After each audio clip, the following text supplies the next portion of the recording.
Happening now, the trial for 3 police officers accused in the brutal assault of one of their own. 4 years ago, the undercover detective was beaten while working a protest. Jury selection got underway today, and our Lauren Traeger was there as the potential jurors were asked some tough questions. This is one of the first very public trials that's happening in person since the start of the pandemic, so they are spreading everyone out. And while reporters are allowed inside the building, they are not allowed inside the courtroom. We're allowed only to see a video and hear an audio feed piped into another room.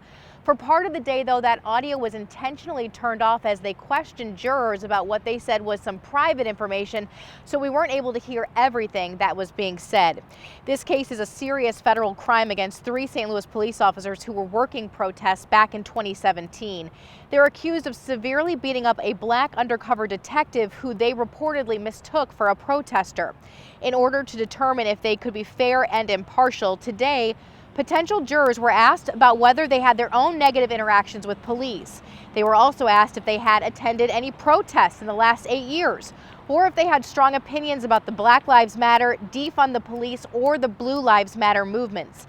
They were also asked if they had seen the 60 Minutes piece about police relations that aired on KMOV last night. Many of those potential jurors were also asked about whether or not they felt safe being in court because of COVID. They are required to wear a mask throughout the entire proceeding, but the defendants don't have to wear a mask, we're told, because there was concerns about whether or not that would prejudice the jury. Now, the victim in this case, Luther Hall, has already won a $5 million settlement with the city for this case, but this trial will now determine if anyone will be held criminally responsible. Certainly, we'll keep you posted. At the federal courthouse, Lauren Traeger, News 4.